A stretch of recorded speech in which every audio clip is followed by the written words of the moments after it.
In exercise 5.3 arithmetic progression, 200 logs are stacked in the following manner: 20 logs in the bottom row, 19 in the next row, 18 in the row next to it, and so on.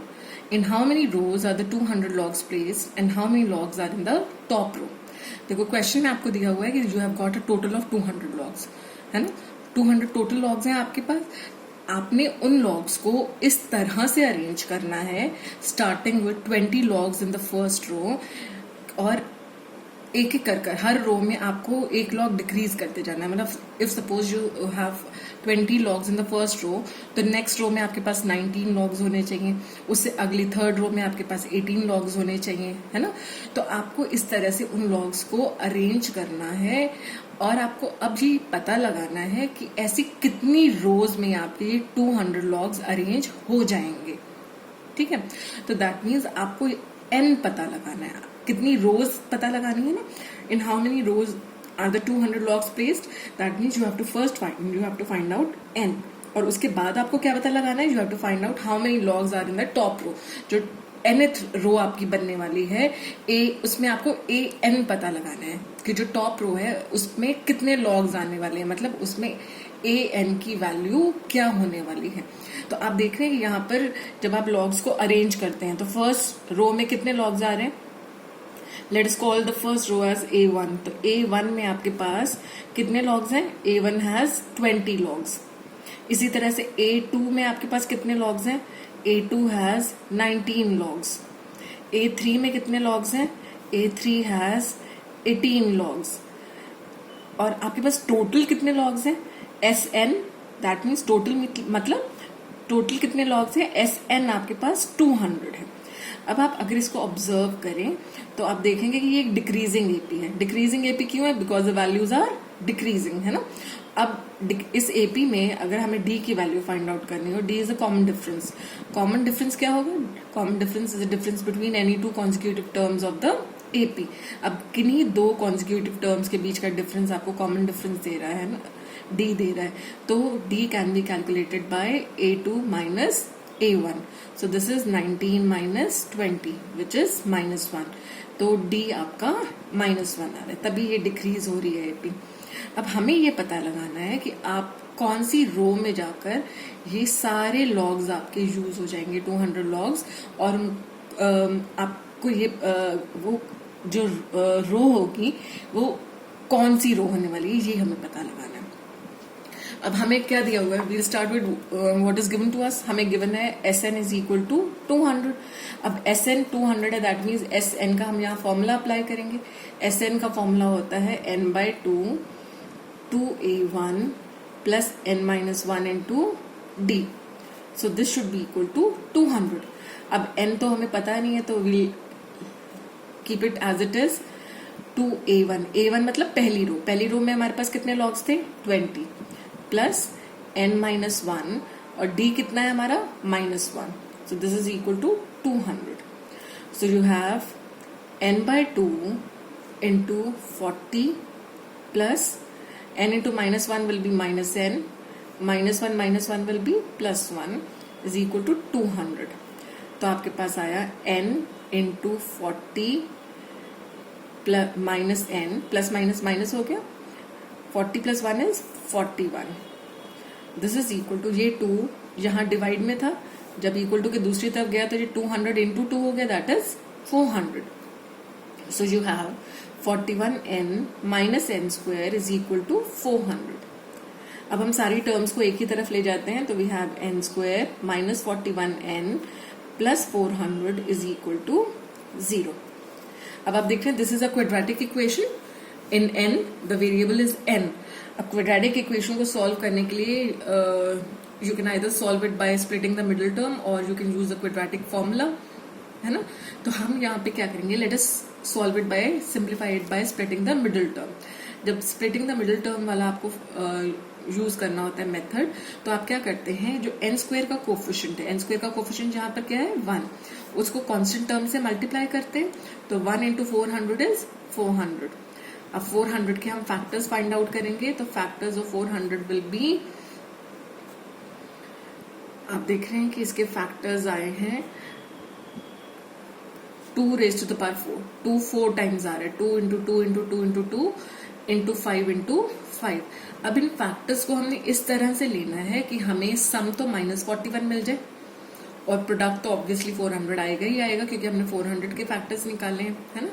अब आपको इन factors को इस तरह से लेना है कि आपको 41 मिल जाए। अब हम देखें 2 रेज टू, अगर 2 इंटू 2 इंटू 2 इंटू 2 16 को हम 5 इंटू 5 25, 16 और 25 को हम अगर ऐड करते हैं तो वी गेट 41, है ना। तो हम क्या करेंगे, will write this as -25n -16n। 41 को मैंने ब्रेक करके लिख लिया 25n -16n, क्योंकि 25 और 16 को मल्टीप्लाई करने पर 25 और 16 को मल्टीप्लाई करने पर तो हमें 400 मिलेगा, और ऐड करने पर -25 और -16 will give us -41। Now let us take n common from the first two terms. n common लिया तो हमारे पास आया n -25। यहाँ से हम 16 कॉमन ले लेंगे तो हमारे पास आया n -25 इज इक्वल टू 0। तो हम देखेंगे, let us take n -25 common. इन दोनों टर्म्स में भी n -25 कॉमन आ रहा है, so we have n -25 into n -16 is equal to 0. Now the product of two numbers is 0 if either one of them is 0. इनमें से अगर कोई एक 0 होगा तभी प्रोडक्ट हमें 0 मिलेगा। तो इसका मतलब या तो n -25 0 है और n -16 0 है। अगर n -25 0 है that means n is equal to 25, और अगर n -16 0 है तो n की वैल्यू क्या हो जाएगी 60। अब n की ये दो वैल्यूज शो कर रही हैं कि आइदर देयर आर 25 रोज जिसमें 200 लॉग स्टैक किए गए हैं, या 16 रोज हैं जिनके अंदर 200 लॉग स्टैक किए गए हैं। अब लेकिन ये दोनों वैल्यूज तो पॉसिबल हो नहीं सकती, है ना।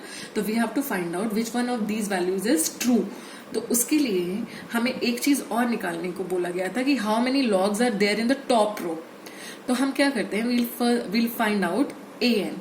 Let us see if that will help us. तो अगर हम an find out करते हैं, an gives us the value of the logs in the top row. Top row में कितने लॉग्स होने वाले हैं ये हमें पता चलेगा। अगर 25 रोज हैं, इफ n is 25 तो टॉप रो हो जाएगी a25।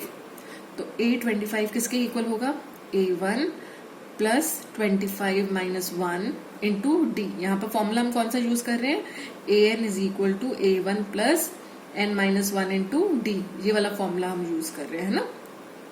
यहाँ n की जगह 25 पुट करेंगे तो हमारे पास आ जाएगा a1 plus 25 minus 1 into D. So this is equal to a1 हमारा कितना था, फर्स्ट रो में हमारे पास कितने लॉग्स थे 20। तो a1 is 20 plus 25 minus 1 is 24, और d की वैल्यू क्या है -1। So we have 20 minus 24 which is -4। तो a25 हमारा आया -4। तो do you think this is possible कि 25th रो में -4 लॉग्स हों। लॉग्स की जो वैल्यू है वो तो कुछ कंक्रीट होनी चाहिए ना, it can not be negative, है ना। तो a25 can not be equal to -4 because an क्या रिप्रेजेंट कर रहा है, a25 क्या रिप्रेजेंट कर रहा है, a25 is representing the number of logs in 25th रो। ठीक है, तो नेगेटिव तो हो नहीं सकता, number of logs can not be negative. इसका मतलब n is not equal to 25। अब हम n equal to 16 के लिए चेक करेंगे। n equal to 16 का मतलब हुआ we have to find out a16। a16 मतलब an वाला फॉर्मूला फिर से यूज करेंगे, an is equal to a1 plus n minus 1 into D. तो हमारे पास आ जाएगा a1 plus 16 minus 1 into D. So this is equal to 20। a1 कितना है हमारा 20 plus 15 into -1. So this is 20 minus 15. 20 minus 15 is 5. So that means n की value क्या है आपकी, how many rows are there in the जो आप stack कर रहे हैं, तो how many rows are there 16। और जो लास्ट 16th रो है उसमें कितने लॉग्स होंगे, a16 में 5 लॉग्स होंगे। तो सबसे ऊपर टॉप पर आपके पास 5 लॉग्स होंगे। तो starting from 20 as you go on to the 16th रो आपके सारे 200 लॉग्स कंज्यूम हो जाएंगे। I hope this is clear.